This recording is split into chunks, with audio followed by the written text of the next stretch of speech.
Every- Hi everyone, and thank you for checking out my channel. This is Yesenia Charlene de la Cruz, and this is part 2 of my life. After all the fighting against ICE, writing letters, spending money on lawyers, he ended up getting deported in Tacoma, Washington, where he would later be deported.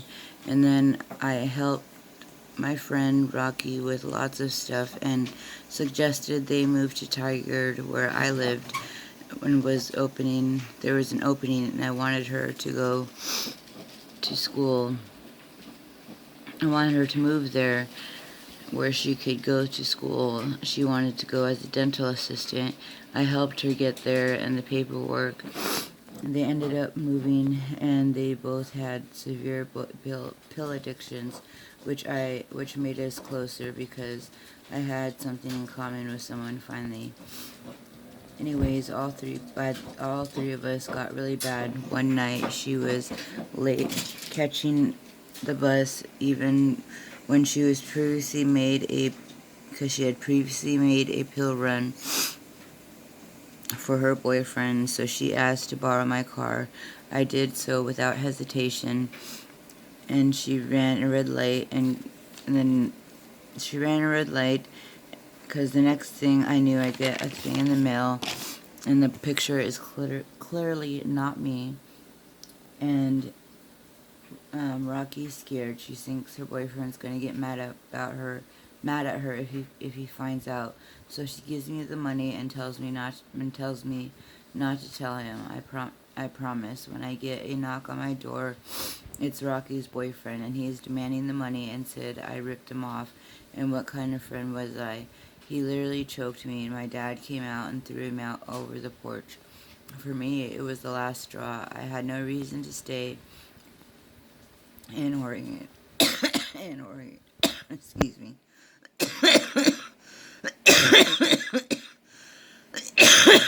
in Oregon.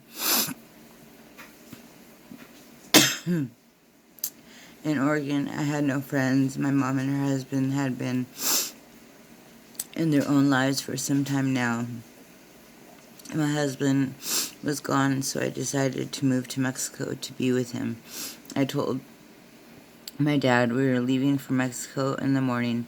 I told him to pack his things. He was like, wait, what? What are we doing? He told me nothing. When I explained to him, he told me nothing was going to make him leave American soil. The next thing I told him, okay, but that I was still leaving, and went to my room to go pack. The next thing I knew, there was a knock on my door, and it was my dad asking me what time we leave. So the next morning, we set off for our adventure to Mexico. I had so much stuff, my mom and her husband had to come and help with the loads. First, we tried living in Tijuana, but it was too loud 24/7, and at night, it only seemed to get worse. No place to raise a 6-month-old and a 4-year-old, so we ended up moving to Rosarito, where it was more family friendly.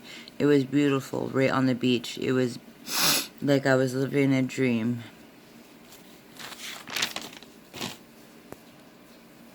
I decided to get clean off of everything the doctor provided me. I went through horrific withdrawals. I thought I was dying. Then my mom came to visit her, and Gerardo and I got into an argument. She slipped me a pill and said, "Here, take this. It'll help." Without a second thought, I took it, and I remembered why I had loved it so much. Gerardo was yelling at me and throwing a fit, and I could care less. It made me wonder why I ever stopped, and my addiction started all over again. Plus, I also started drinking tequila pretty regularly. It got so bad that I let the kids and the husband get up first so I could take a swig with my pill and let it hit me and play Super Mom. Things with Gerardo and I were different, and at the time I didn't know why. It came time for my son to go to school, and we just couldn't afford it, so we had to move back to the States. We ended up moving to Madras, Oregon, where all of us were living, the kids, the animals, my dad. It was an awkward situation, to say the least. Me and my stepdad didn't get along at all, and 2 hours before we were even home, we were already arguing. I thought moving would be a good thing. Maybe I could just start over and be clean again, but I was wrong. My mom and her husband knew people who had my kind of stuff, so quickly I became their friends. Pretty soon I was eating fentanyl patches, not realizing I was playing Russian roulette with my life every time. I decided to pick up my friend Rocky from Seaside for the weekend.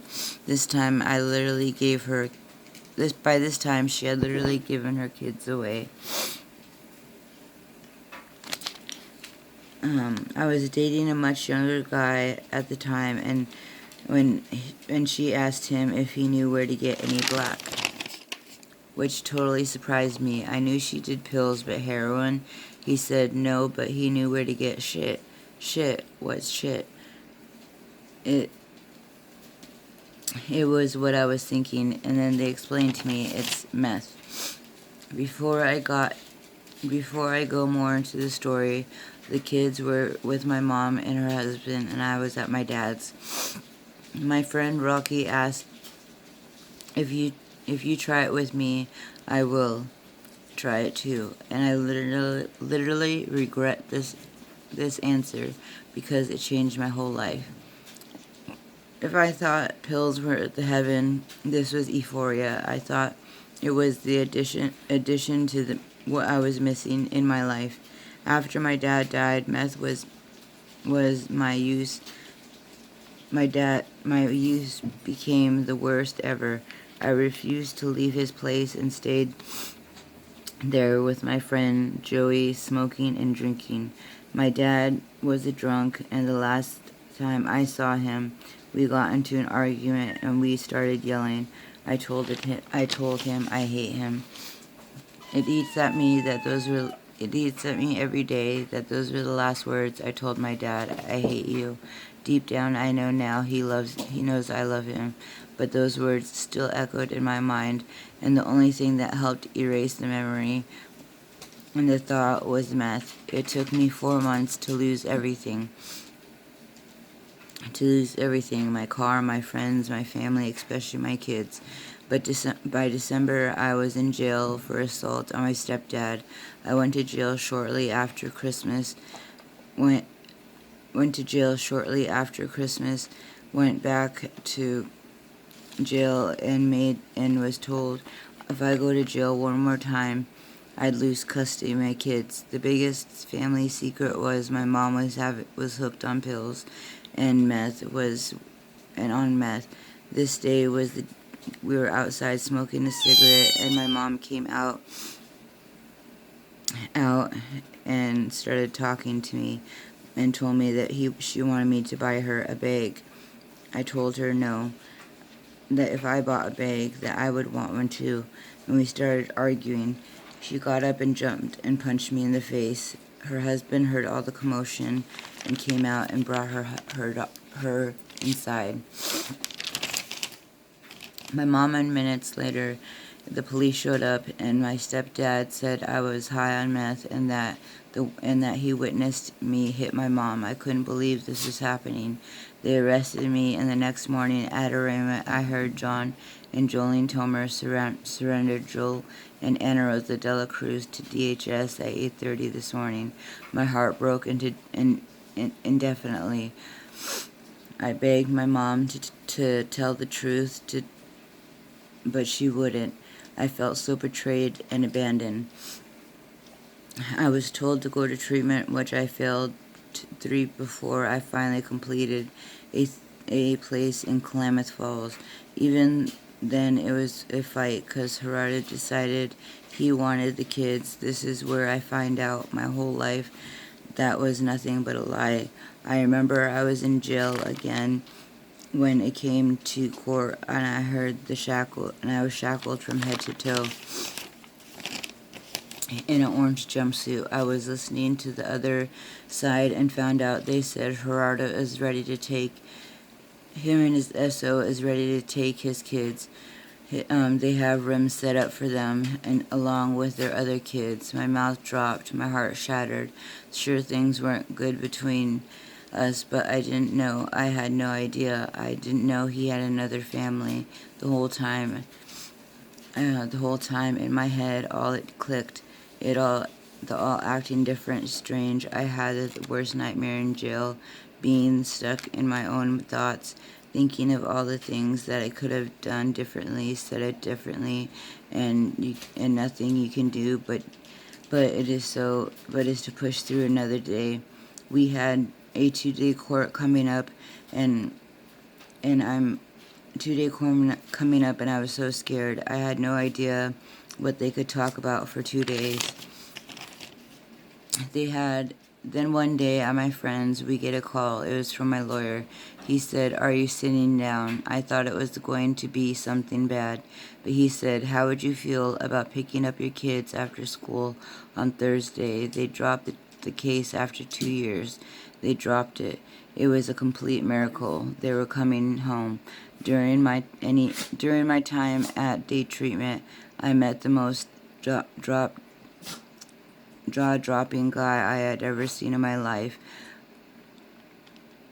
To me, it was instant. I fell instantly in love, and there was instant attraction towards each other. Our relationship was even though our relationship was toxic, we had relapsed together after 3 days of knowing each other, and that the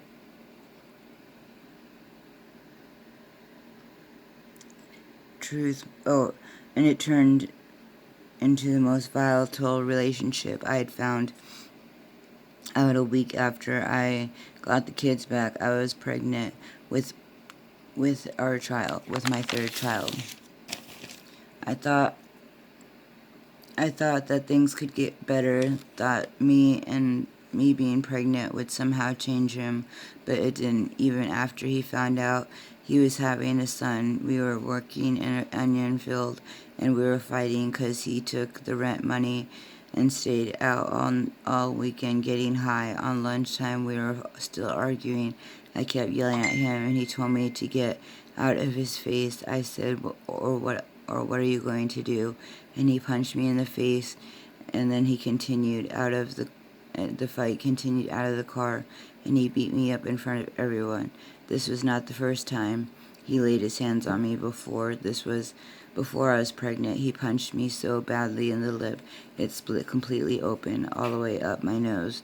I had to go to the hospital to get stitches. I had to make some dumb excuse that I had run into a cupboard. And I just wanted to say that domestic violence is never okay, no matter what.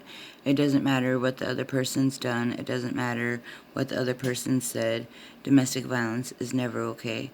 And I just wanted to say, if you are in a domestic violence relationship, please get out, get help, find help somehow, but just don't stay in that relationship, because it never ever gets better.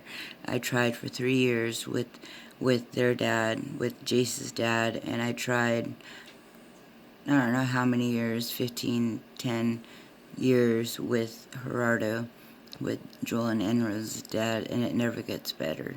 So please, if you are in a domestic violence relationship, get out, find help, tell somebody. But I just wanted to say thank you for checking out my channel, and the last part of my life story will be coming soon. Thanks. Bye.